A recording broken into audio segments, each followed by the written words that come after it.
ورحمة الله وبركاته.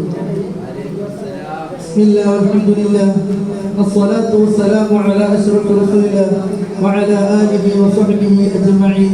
إلى الله أما بعد. സമാധാനീയനായ അധ്യക്ഷൻ എന്റെ ശബ്ദം ശ്രമിച്ചുകൊണ്ടിരിക്കുന്ന തഴങ്ങും സുഹൃത്ത്,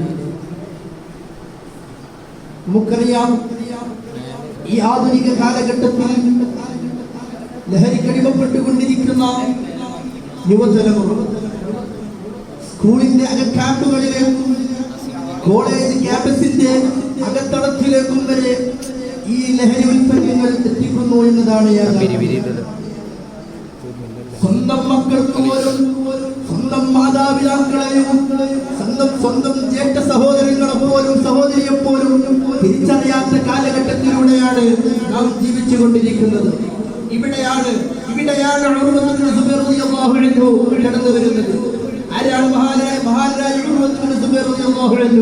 മഹാനവരുടെ കാലിന് ചെറിയ രോഗം ബാധിച്ച സമയത്ത്, അവിടുത്തെ കാലിൽ ചെറിയ പഴുപ്പുണ്ടായ സമയത്ത്, മഹാനവരുകൾ വൈദ്യന്മാരെ കാണിച്ച സമയത്ത് മഹാനവരുകളോട് വൈദ്യന്മാർ പറയുകയാണ്, അല്ല ഉഴുവത്തെ നിന്റെ കാല് മുറിച്ചു മാറ്റേണ്ടി വരും. വേദന അറിയാതിരിക്കാൻ നീ അല്പം ലഹരി ഉപയോഗിക്കുക, നീ അല്പം മദ്യപാനം ഉപയോഗിക്കുക എന്നോട് അവിടെ ആ വൈദ്യന്മാര് ഡോക്ടർമാര് പറയുന്ന സമയത്ത്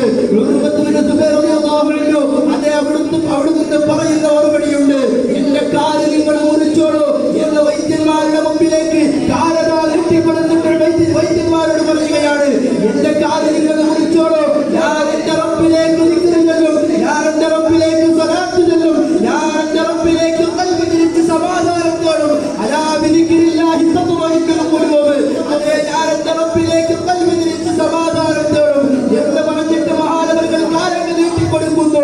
വൈദ്യന്മാർ മുറിച്ചപ്പോൾ അറിഞ്ഞില്ല. അതാണ് മഹാനവരുകൾ. അതേ ഏത് പ്രതിസന്ധി ഘട്ടത്തിലും ഏത് രോഗം വന്ന സമയത്തും ലഹരിയിലേക്ക് നിങ്ങൾ അടിമപ്പെട്ടു പോകരുത്.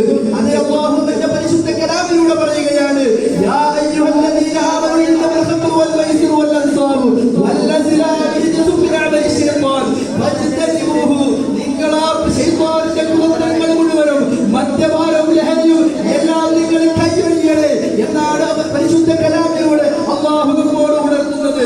നിങ്ങൾ കേട്ടിട്ടില്ലേ ഹബീബായ നബി മുഹമ്മദ് മുസ്തഫ സ്വല്ലല്ലാഹു അലൈഹി വസല്ലം തങ്ങൾ അവിടെ നിന്ന് പറയുകയാണ്, ആഖിറുസ് സമാനിൽ അവസാന കാലഘട്ടത്തിൽ അതേ മദ്യപാനികൾ വർദ്ധിക്കും. അവിടുന്ന് പറയുകയാണ്, വല്ലവരുത്തരും മദ്യപിച്ചു കഴിഞ്ഞാൽ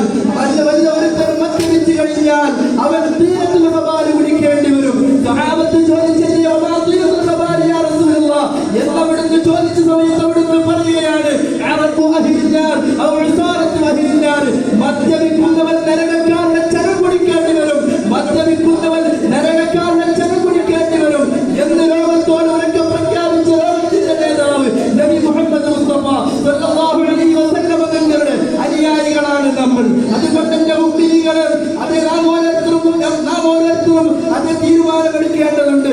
ആ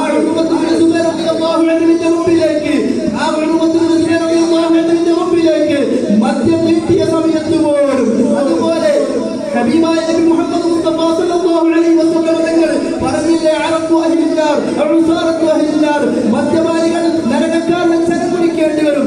ആരാണ് ആ നരകക്കാര് എന്ന് പറയുകയാണ്, കലീമുല്ലാഹി മൂസാ നബി അലൈഹിസ്സലാത്തു വസ്സലാമിന്റെ വിരോധിയായ ഫിർഔനും അതുപോലെ ഇബ്രാഹിം നബി അലൈഹിസ്സലാത്തു വസ്സലാമിനെ തീയിലിട്ട നമ്രൂദിന്റെയും അതുപോലെ ഹബീബായ നബി മുഹമ്മദ് മുസ്തഫ സ്വല്ലല്ലാഹു അലൈഹി വസല്ലം തങ്ങളുടെ വിരോധിയായ അബൂജഹലും അങ്ങനെ അവിടുന്ന് നരകത്തിൽ നിന്ന് ചീഞ്ഞടിച്ച് മാറുന്ന നരകക്കാരുടെ ചരം അവന് കുടിക്കേണ്ടി വരും, തീരത്തുൽ ഖബാല് കുടിക്കേണ്ടി വരും.